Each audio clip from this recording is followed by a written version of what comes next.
Hello my dears, this is Sarah from SheHoldsDearly.com, and today is the first Friday of the month, which means we are continuing our series called Styling Thrifted Decorations.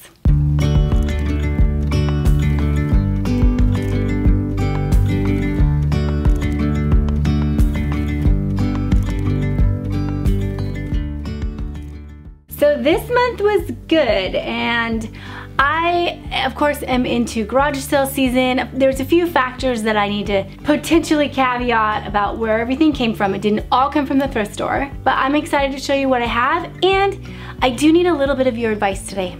So I will be asking some key questions, and you can help me out in the comments below.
All right, these are not decorations, but I'm just gonna squeeze them in here at the beginning because they're so cute and I know you appreciate them. I found a couple dresses for summer. I love wearing dresses as opposed to shorts, so that might be an idea for you if you're not a shorts girl. $6 for this little cute thing. And then $3 for this one. This one is floor length. I am specifically building a summer wardrobe that has white, coral, and navy. So this was perfect, $3. Then I'm continuing on my living room makeover, a little refresh going on. And I've got a lot of navy and dark wood, and so to keep it from getting too masculine, I'm bringing in glass or crystal as my accent. So I'm gonna switch out my chandelier. I found this on Facebook Marketplace for $60, and I'm gonna clean this up. It has silver, like chrome on it, and so I'm gonna use Rub and Buff to switch it over to gold. And the gal I bought it from is now following my blog, so hey friend, we got a new follower. So then, really fun, I have I have my behind the scenes design group. So it's this group of like-minded women. We all meet together and learn more about interior design and I get to look at their homes. We have an awesome community over there. We had our first live meetup for the Pacific Northwest, and it was super fun. We went antiquing and had lunch and got to really get to know each other and have really great conversation.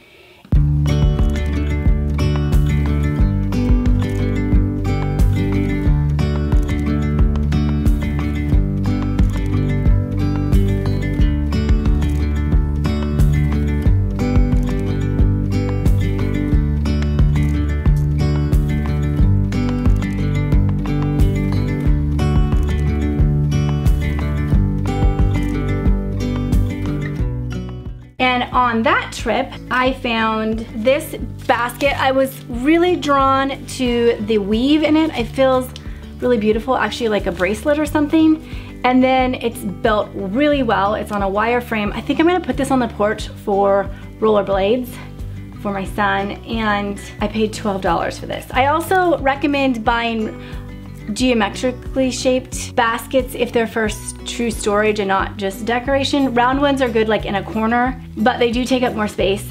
So go rectangular or square if you're trying to save space.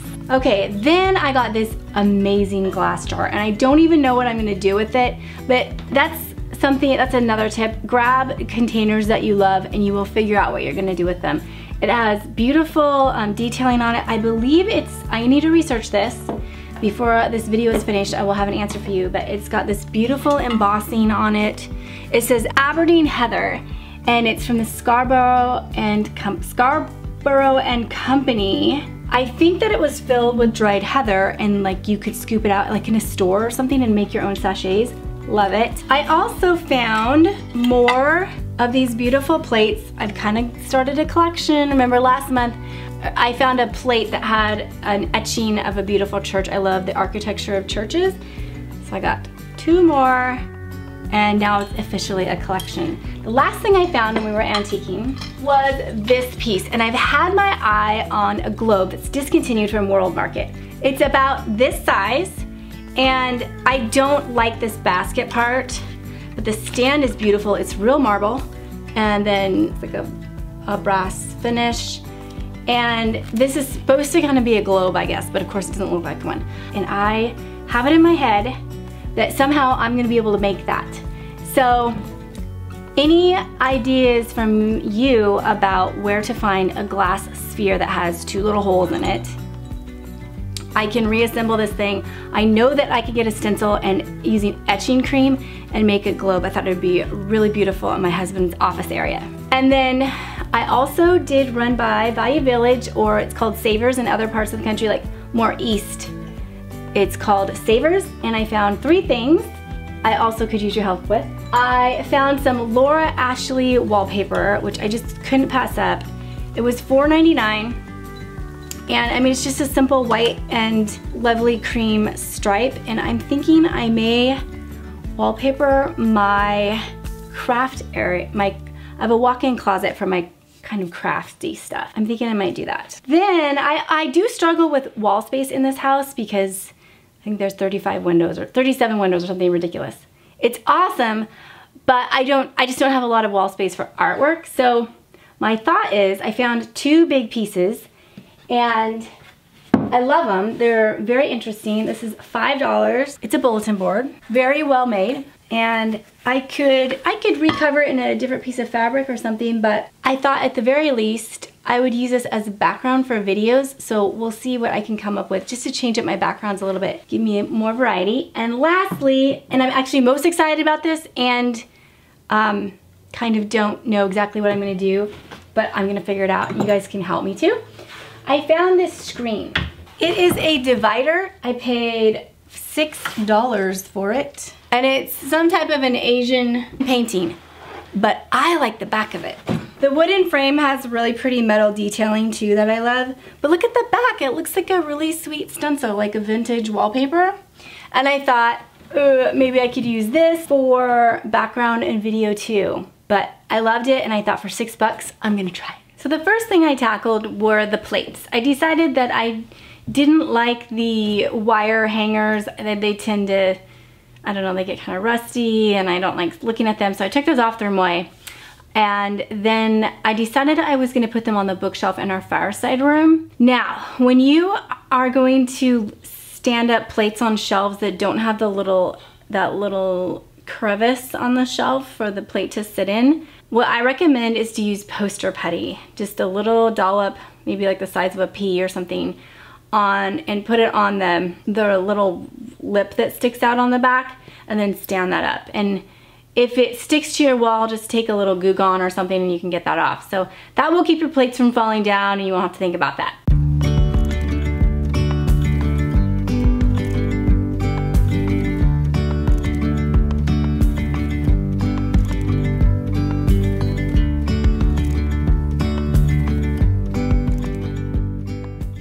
Next, I thought I would put the basket out on the porch, and I ended up not liking it. I walked around to each room in my house and I tried to figure out where it would go.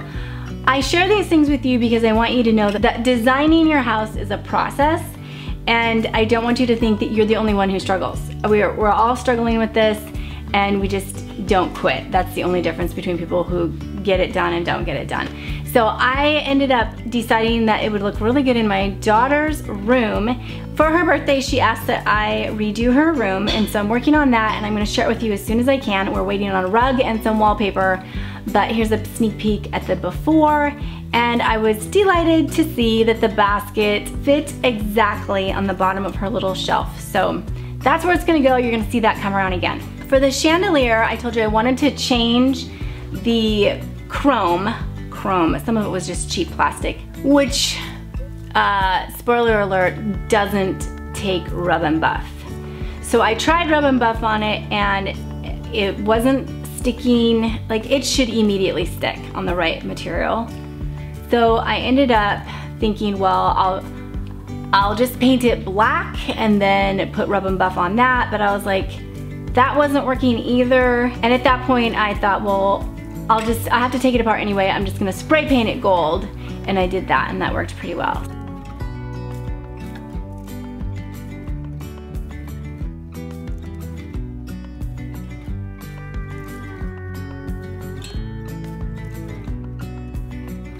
We ended up hanging it over it's over the Lego dresser right now in my living room, but that Lego dresser is gonna move. So if you leave me a comment and say, the chandelier's too low, I'm gonna go, you didn't listen to the whole video, because there is going to be a desk under that's gonna be low enough, and I think it will be all right. I can always raise it up too if I need to.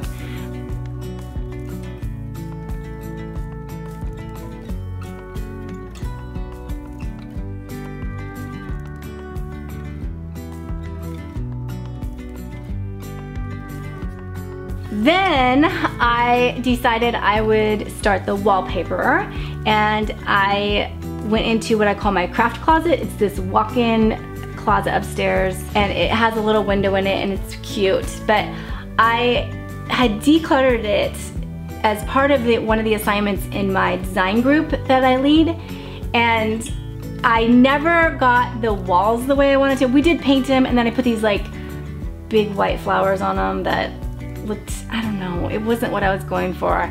So I just quit at that point, and it's been a year now, and so I'm like, I really did want to change those walls. So I had the perfect excuse because I had this wallpaper. So I worked on hanging the wallpaper. It's really a two-person job. I finally pulled my son in, and he helped me. So here's the problem with thrifting wallpaper. I don't know how old this stuff is. The adhesive that you're supposed to buy, I couldn't find it. So I just used the one that I like, which is Roman, and I get it at Home Depot. It's the only one that Home Depot has, and it's always like down on the bottom shelf. So that stuff's really good. So I just grabbed that and like, this is what I know, this is what I'm gonna do. You're supposed to soak the glue on it, but I don't like to do that because then when you trim it, then you've got like really gummy scraps and stuff. So I roll it up on the wall with I like a 1/2 inch nap on my roller, and then I just position it and everything. So as I'm going along, I realize I don't have enough. Like, I thought it would work in a closet, and actually if you've never wallpapered before, having some thrifted wallpaper and doing it in a closet is a great beginner process, although this particular one I'm doing has a window and all these funky angles, and it's kind of a beast. Maybe I shouldn't have done it, but I am liking it. I think it's turning out really cute. Okay, let's do a little update on how things are going. I'm running out of wallpaper, but I do like the direction it's going. In fact, I'm feeling inspired to completely do these shelves and just do glass and baskets and like do a little curtain down there and make this a lot more sweet in here. But I did run out of wallpaper. And another thing, I ended up covering this trim piece, and I'm thinking it looks kind of odd. It was really hard too at the corner down there. So I think I'm going to actually practice taking wallpaper off. And yeah, I don't like how it looks like a wrapped present on the wall or something. So I'm gonna change that. If you have Lime Regis Stone and White, L-Y-M-E Regis Stone and White striped, and I can give you the batch number and everything. It's made in the UK. I am currently looking for another roll of this, and I have a search going on eBay for it, but I'm gonna have to finish it another day, but you can see how cute it's gonna be. Then I found a spot for that wonderful glass container. I decided to put it in our master bathroom, and I love Epsom salt baths, and so having a huge container of really nice Epsom salts right there is something that would be nice to make my life a little bit nicer. So when you get things, don't just get junk. You know, like, you're gonna end up giving it back to the thrift store. Like, really think about your piece. And then when you get it home, spend some time like working it into something that you're already doing or you're already needing, and not just add more clutter. So I really tried to give things a purpose that fit into my plans that were already in motion. So that is now sitting in our bathroom, and I think it's gonna be a nice touch in there.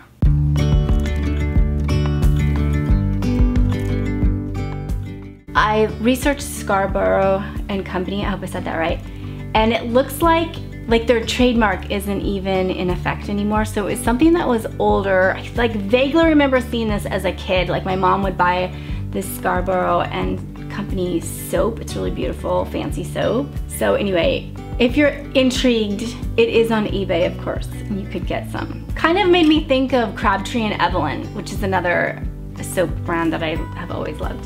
Okay, that brings us to the last two things, which were my background ideas. As you can see, I've got the one behind me.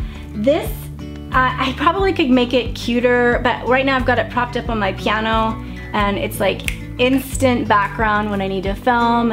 And I do love my desk area, but it's kind of fun to have some other options. I thought maybe I could do something cute on it, I don't know, like during different seasonal things, you know, but it is fun to have as a quick option. I did notice that it is like double jointed, and you probably could educate me on this, but I'm sure that that's normal for an Asian type screen type piece. But yeah, I can fold each of the panels can fold this way, and they can also fold this way, which is kind of interesting. I'd like to probably maximize that feature somehow. Tell me about why they are that way. I would like to know. And then I also have the cute little gold framed bulletin board, and I decided that I would kind of do like little mock-ups with swatches and things and kind of make it look like interior design. And another spot that I like to film or do my Zoom calls, which I have a video on that to help you make a cute background for your Zoom calls. I like to sit in my bedroom right next to this window. It's really pretty light, and then I have the bedroom door behind me. But it's a little bland, like it's an old door, but I still like could make it cuter. So I ended up hanging it on the back of the door, and now it just looks that much better for when I film in that place too.